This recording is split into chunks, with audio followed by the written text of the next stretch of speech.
Nobody ever changed their life by talking about changing it. Nobody ever built something real by thinking about building it without building it. Nobody ever developed genuine strength by performing the appearance of strength rather than cultivating the internal reality of it.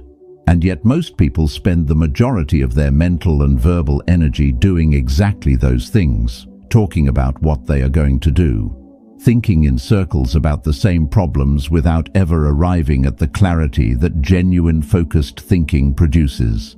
Dispersing through conversation, the energy that sustained focused action could transform into actual results. This is not a character flaw. It is what happens when a mind has never been taught the relationship between silence and power, between focused attention and genuine results, between talking less and becoming someone whose words actually carry weight when they are finally spoken.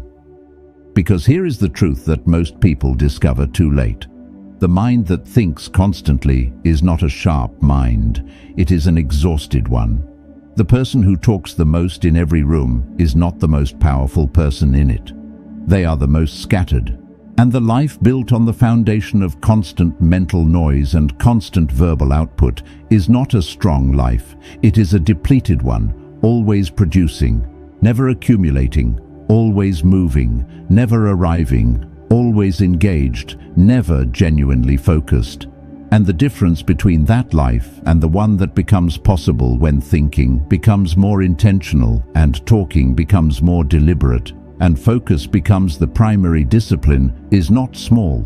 It is not a minor upgrade. It is the difference between a life that is lived reactively and one that is lived with genuine power and genuine direction, between a person who is always almost there and a person who actually arrives, between the version of yourself that is constantly busy and the version that is genuinely building something that will still be standing years from now.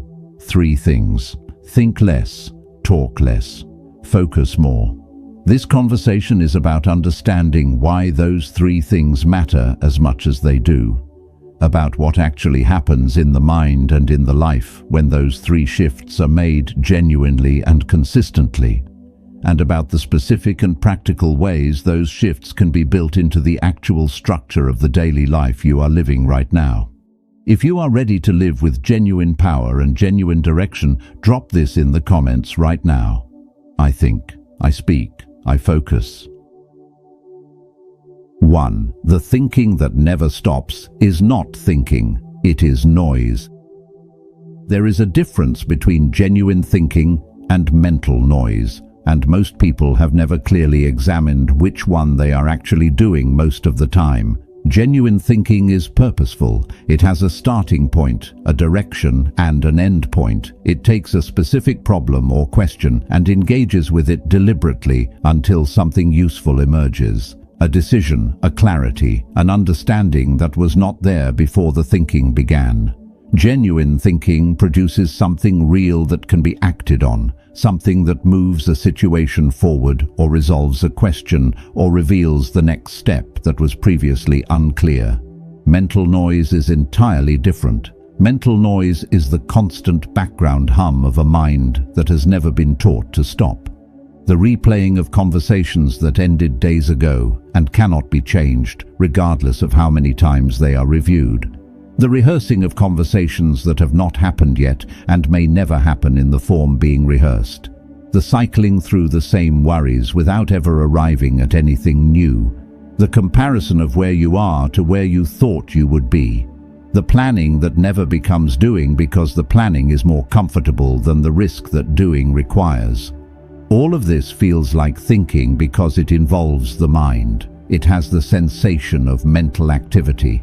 It occupies the internal space in a way that can feel productive simply because something is happening in there. But it produces nothing except more of itself, more noise, more exhaustion, more of the particular foggy tiredness that comes from a mind that has been running at full speed on empty roads for so long that genuine clarity has become almost impossible to access. Here is something worth examining honestly. Think about how many of your daily thoughts are genuinely new. How many are engaging with something for the first time and producing an understanding that did not exist before that thought? And how many are replays? The same worry visited again. The same regret revisited again. The same planning of something you have been planning for weeks without the planning ever becoming action. For most people, the honest answer is that the vast majority of their mental activity falls into the second category. Not new thinking, repeated noise. And the cost of that noise is not just the exhaustion it produces, it is the clarity it prevents. Because the genuine insights, the real answers to real questions, the actual solutions to actual problems, do not arrive in the noisy mind. They arrive in the quiet one. The one that has been stilled enough to hear what the noise was covering. The one that has been directed specifically enough that the unfocused cycling has been replaced by the focused engagement that produces something real. The great Stoic philosopher Marcus Aurelius understood this distinction with complete clarity. He wrote, "You have power over your mind, not outside events. Realize this and you will find strength. Power over your mind. Not the power to think more, the power to think with intention. To choose what the mind engages with, rather than allowing it to engage with everything simultaneously and therefore nothing effectively." The practical question is how. How do you reduce the mental noise in a mind that has been running it continuously for years without interruption? The first step is simply noticing. Noticing when the thinking is genuine, when it is moving towards something real and producing something useful, and when it is noise, when it is cycling through familiar territory without going anywhere new.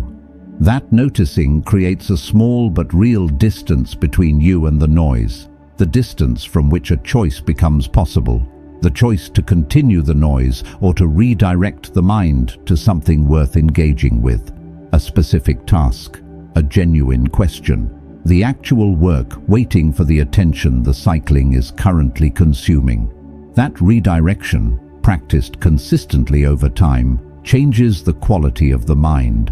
From a mind that runs constantly and produces little to a mind that runs deliberately and produces much. And the life built by that kind of mind is simply different from the life built by the noisy one. More clear, more directed, more genuinely productive in the ways that actually matter. If the mental noise has been running your life long enough, prove you are ready to take it back. I think with intention. 2. Every word you speak is either building your power or spending it. Words are not neutral. Most people treat them as though they are, as though speaking is simply the output of thought with no cost and no consequence beyond the immediate effect of the words in the room. But every word you speak costs something real, not a large cost individually, a consistent one. There is energy in the speaking, there is attention in the explaining, there is power in the justifying and the commenting and the reacting and the sharing of every thought the moment it forms, before it has been fully considered or refined into something worth saying. And that energy and attention and power spent in constant verbal output is not available for building anything real. This is one of the most consistently underappreciated truths about what separates people who produce genuine results from people who are always almost producing them. The people who build the most, who think most clearly, who act most effectively, and who develop the kind of presence that makes other people pay genuine attention when they finally speak, are almost never the people who talk the most. They are the people who talk deliberately, who have developed the discipline to hold a thought until it is worth speaking, who understand that the space between the thought forming and the word emerging is not emptiness to be filled. It is the most important moment in any communication, the moment where the noise is filtered from the signal, where the impulse to speak is evaluated against the question of whether speaking will actually serve the situation, and where the discipline to stay quiet when quiet is more powerful than speaking is either exercised or abandoned. Think about the last week honestly, not the conversations that mattered, the ones that did not, the opinion offered when no one asked for it, The commentary inserted into a situation that did not require your commentary. The explanation given to someone who was already moving on. The reaction shared out loud that could have been processed internally without any loss to anyone. Each of those moments had a cost, not the cost of having said the wrong thing. The cost of having spent something that could have been kept. Energy that dispersed rather than concentrated. Presence that distributed rather than focused. The small but real depletion of the resource that the actual important speaking was going to need. And here is the consequence that most people never think about. When you speak constantly, when you fill every available space with words, you teach everyone around you something about the value of your words. You teach them that your words are abundant, always available, always flowing. And abundant things, by the simple logic of supply and demand, are not treated as valuable. They are treated as background, as the ongoing noise of a person who speaks all the time, and therefore must not be listened to all the time. But the person who speaks rarely and deliberately teaches something completely different. They teach everyone around them that when they speak it is worth stopping for.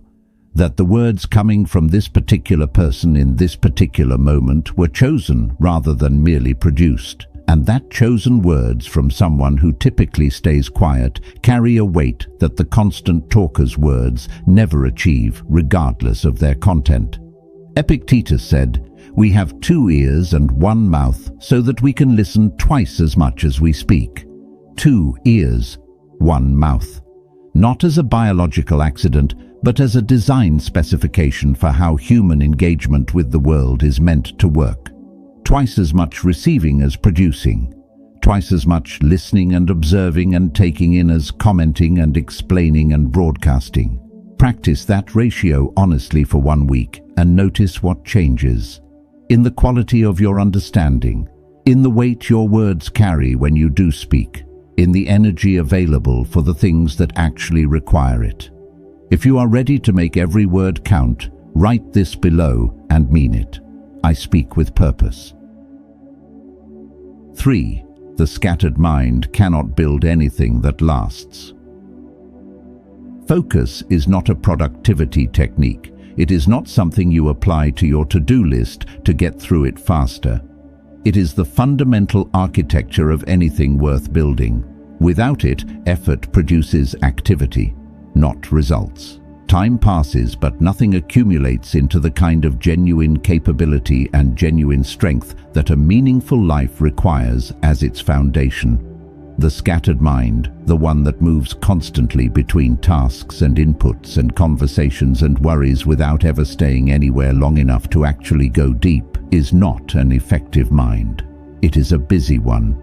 And the difference between busy and effective is one of the most important distinctions available, because busyness is visible and feels like progress. It has the sensation of movement, of engagement, of being genuinely productive. But genuine productivity is not measured by the amount of activity produced.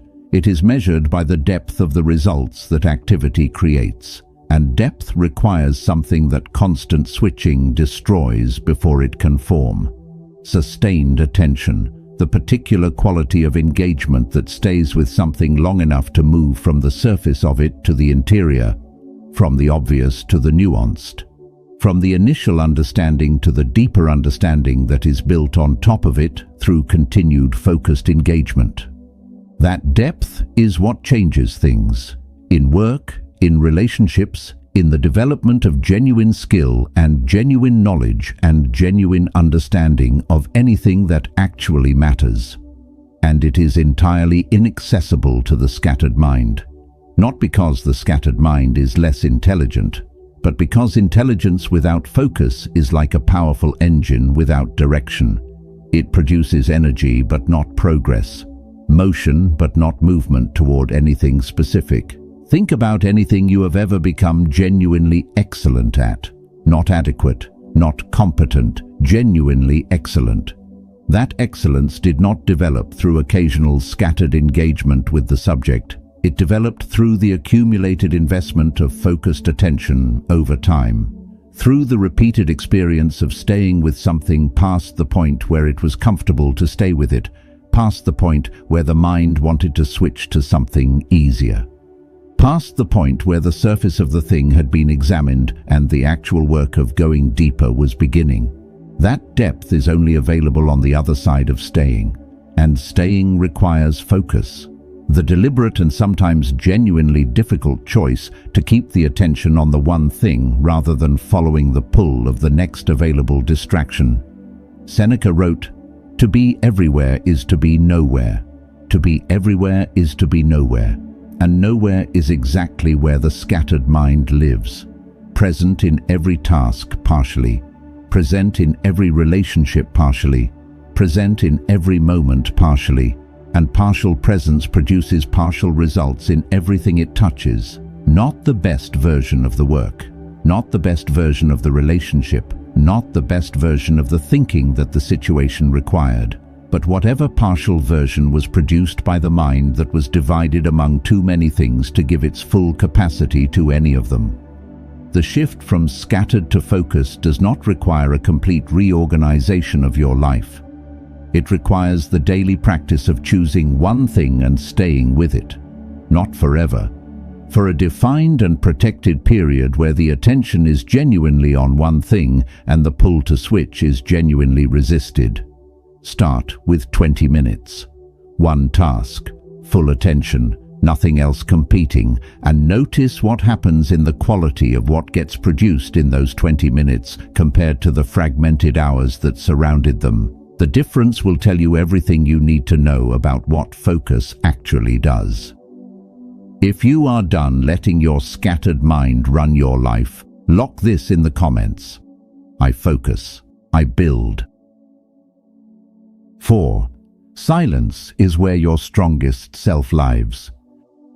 Most people are deeply uncomfortable with silence, not the silence of an empty room, the silence of genuine stillness within themselves, the experience of being present with their own mind without the buffer of noise or conversation, or the constant stream of external input that most people use to avoid the particular quality of attention that genuine internal silence demands. And because most people are uncomfortable with that kind of silence, they fill it, reflexively and immediately.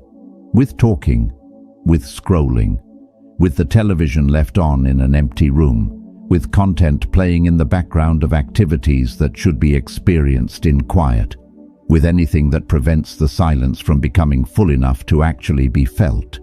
And in filling it, they lose access to something the silence was carrying. The particular quality of clarity that only surfaces when the noise has been quiet long enough for what lives beneath it to rise. The insight that has been forming for weeks, but that could never quite reach the surface because the surface was always already occupied by the next incoming stimulus. The honest answer to the difficult question that the noisy mind has been circling without ever landing on, because landing requires a stillness that the noise prevents.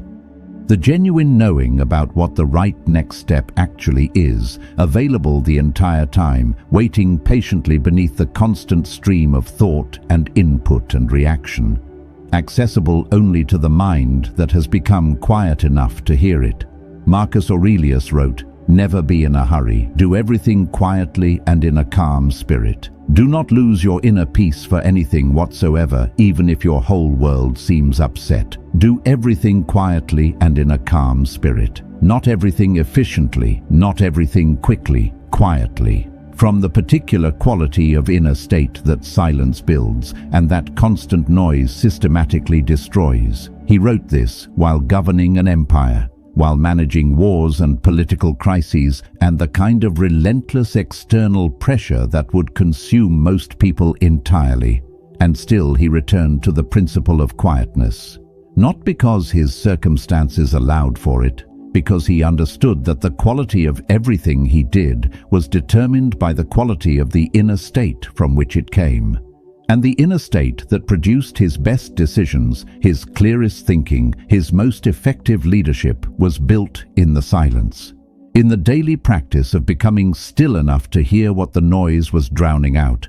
Your clearest thinking happens in the quiet. Your most genuine self is accessible in the silence.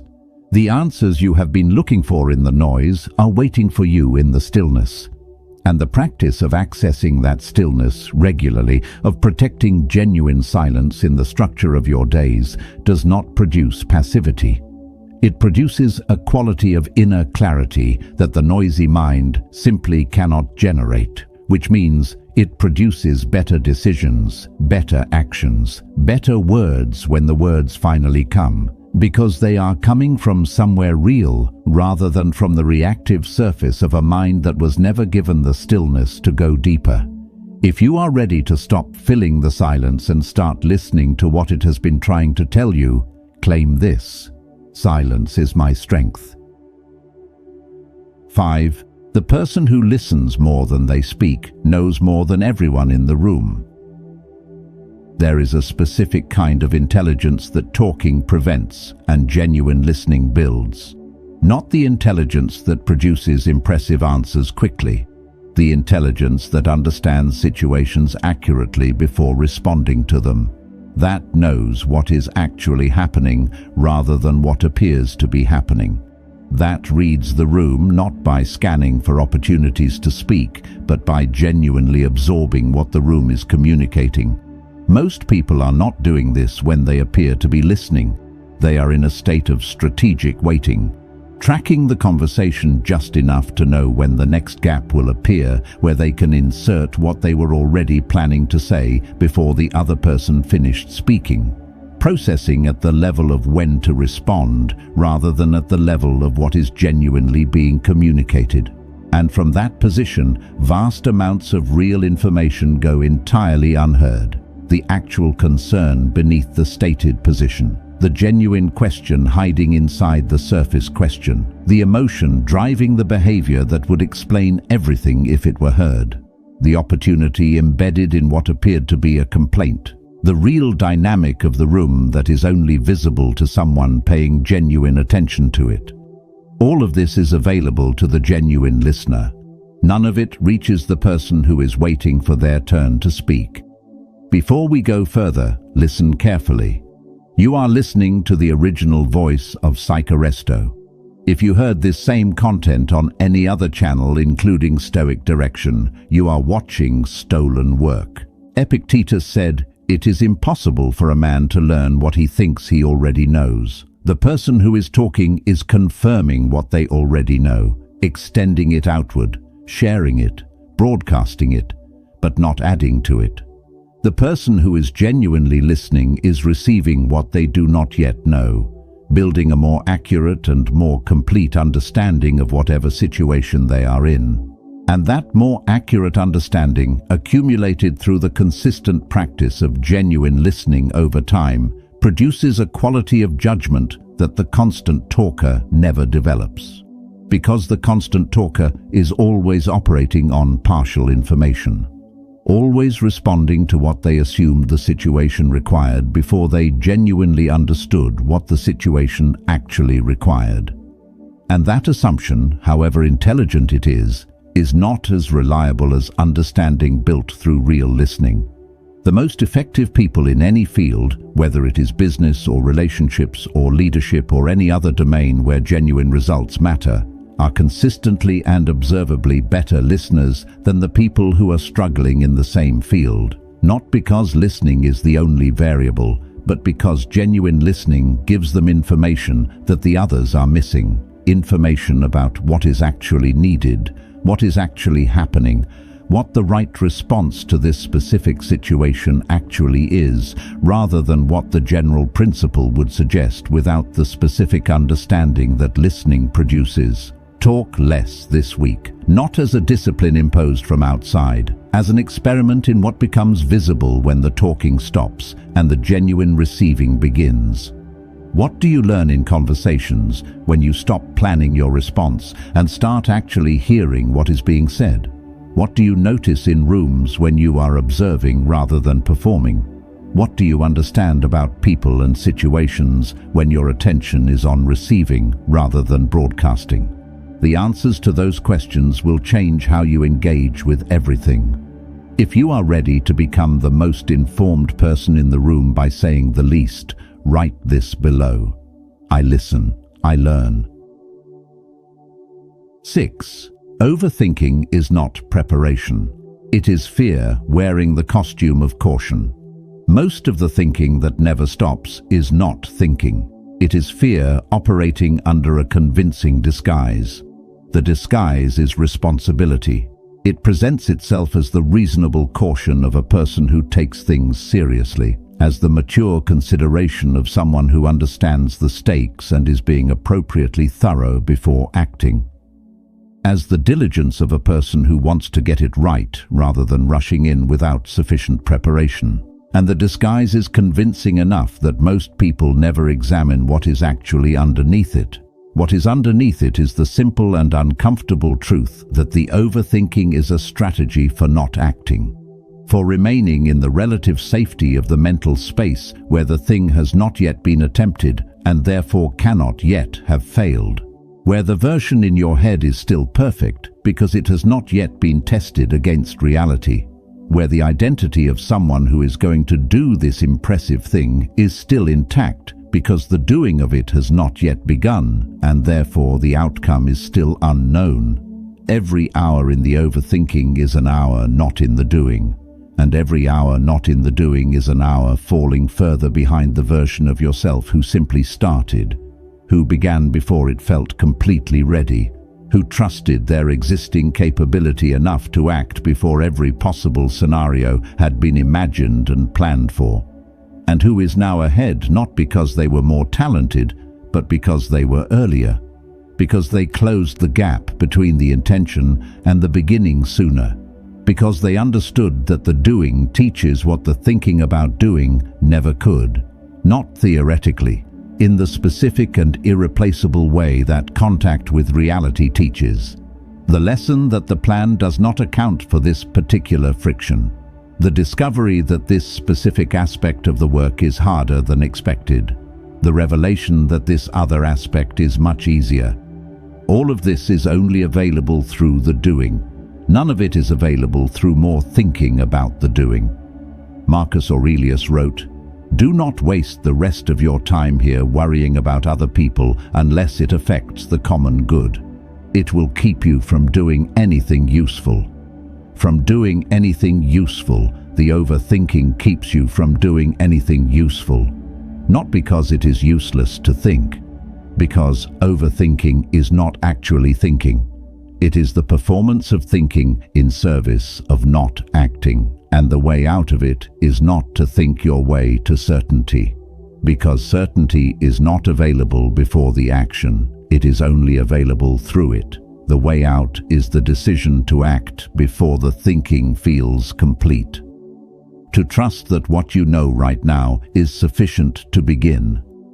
To accept that the beginning will be imperfect, and that the imperfect beginning is infinitely more valuable than the perfect plan that never becomes anything, because the imperfect beginning can be corrected and refined and built upon. The perfect plan that stays in the head produces nothing that can be corrected because nothing was ever risked. Begin imperfectly. Begin now. Learn through the doing what no amount of thinking about the doing could have taught you, and build the genuine confidence that only comes from having started and discovered that starting was survivable, that the thing was more manageable than the fear was advertising, that the capability you have right now is more than sufficient to begin, even if it is not yet sufficient to finish. Beginning is always sufficient to begin, and beginning is the only thing that leads anywhere worth going. If the overthinking has kept you still long enough, and today is the day you move, declare it below. I act before ready. 7. The person you are becoming is built in the focused hours nobody sees. There is a version of you that is more capable and more clear and more genuinely effective than the version currently operating in your life. And that version is not built in the visible moments, not in the performances of effort that other people observe and comment on, not in the talking about what you are working toward or the planning of how to get there, not in the moments that look productive from the outside. It is built in the hours nobody sees, the ones where the phone is in another room and the notifications are off And the one specific thing that matters most right now is receiving the full and undivided and genuinely sustained attention it requires. The hours where real capability is being developed rather than displayed, where genuine understanding is being constructed through the slow and unglamorous work of staying with something difficult long enough for it to become clear, where the strength that will be available in the important moments is being quietly accumulated through the daily practice of doing the real work with the real focus it deserves. These hours do not look impressive. They are not designed to. They are not the content that gets shared or the effort that gets recognized or the work that other people observe and respect. They are simply the hours where the person who will be capable of doing impressive things in the future is being built by the person who is doing unglamorous things right now. Seneca wrote, "Begin at once to live and count each separate day as a separate life. Each separate day as a separate life, containing its own focused hours, its own genuine contribution to the person accumulating through the days. The person who gives genuine focused attention to the right things every single day for a year becomes genuinely unrecognizable from the person who scattered their attention across everything every day for the same year. Not because of some dramatic transformation, because of the mathematics of compounding. Every focused hour builds on the focused hours before it. The capability developed in yesterday's focused hour becomes the foundation from which today's focused hour builds further. And the understanding developed across a month of focused hours produces a depth that no equivalent period of scattered attention could approach. The person built by that compounding is fundamentally different, not slightly more capable, fundamentally different in what they can produce, in how clearly they think, in the quality of the judgment they bring to situations that require genuine wisdom rather than surface-level reaction. And that person is available to you, not through more effort in the visible hours, through genuine focus in the quiet ones, the ones nobody is watching, the ones that produce nothing immediately obvious, but that accumulate over time into everything that matters. Protect those hours. They are the most valuable resource available to you, more valuable than any connection or opportunity or circumstance, because they are the hours in which the person capable of making the most of every connection and opportunity and circumstance is being built. If you are committed to doing the real work in the hours nobody sees, show it here. I build in silence. 8. True strength is quiet. It does not need to announce itself. The person who genuinely has strength does not spend much time talking about it, not because they are humble in the performed sense of the word, because they do not need to. The strength is already visible in what they produce, in the quality of the decisions they make under pressure, in the calm that does not waver when everything around it is in motion, in the focus that stays on the work when distraction is everywhere and available and constantly offering itself as the more comfortable alternative, in the words that carry genuine weight when they are finally spoken because they are spoken rarely and deliberately by someone who has spent far more time building than broadcasting. That quality of strength does not announce itself. It simply exists. And it is felt by everyone who encounters it before a single word has been spoken, because real things have a particular quality that performed things never quite achieve, a groundedness, a solidity, a sense of something genuine operating beneath the surface that cannot be faked however polished the performance. The strength built through years of quiet, focused, intentional living is not something you wear, it is something you are. It does not require the right circumstances to be visible. It is visible in ordinary moments, in how you respond to difficulty, in how you engage with people, in the particular quality of presence you bring into every room you enter, in the fact that people feel something different from you without being able to name exactly what it is. What they are feeling is the accumulated product of all the focused hours, all the deliberate thinking, all the chosen silence, all the genuine listening, all the beginnings made before the feeling of readiness arrived, all of the unglamorous daily practice of becoming someone whose strength does not need to be announced because it is already apparent. Marcus Aurelius wrote, "The first rule is to keep an untroubled spirit. The second is to look things in the face and know them for what they are, an untroubled spirit." That is what genuine strength feels like from the inside, not the absence of difficulty, the presence of a settled inner quality that difficulty cannot fundamentally disturb. That quality is built through the practices this entire conversation has been describing, through thinking less noise and more intention, through speaking less performance and more genuine contribution, through focusing more deeply on what actually matters and less on the appearance of doing so, through the daily accumulation of quiet, focused hours that nobody sees, but that produce the person everyone eventually notices. That is the practice. It is not dramatic. It is not impressive in the moment. It is simply the most reliable path to the only kind of strength worth having, the kind that is real rather than performed, the kind that does not need to be announced, the kind that the room already felt when you walked in before you said a single word. Think less noise, talk less performance, focus more genuinely on what actually matters, and become someone whose strength does not introduce itself because it was already in the room. If you are ready to let your results do the talking for you, drop this below and mean every word. My results speak loudly. Nobody ever changed their life by talking about changing it. But some people changed their life by understanding something simple and genuinely difficult to practice consistently. That the mind which thinks with intention rather than noise produces clarity that the noisy mind never reaches. That the person who speaks with genuine purpose rather than filling every silence produces a presence that the constant talker never develops. That the life built through genuine, sustained focus rather than scattered effort produces results that the scattered approach spends years almost reaching. 8 lessons. The thinking that never stops is noise. Give the mind something real to do, and the noise quiets. Every word is either building your power or spending it. The discipline is in the choosing. The scattered mind cannot build anything that lasts. Focus is not a tool, it is the foundation. Silence is where the clearest thinking lives. Protect it in the structure of your days. The person who genuinely listens understands more than everyone who was talking. Overthinking is fear wearing the disguise of preparation. The way out is beginning before it feels complete. The person you are becoming is built entirely in the focused hours nobody sees or applauds.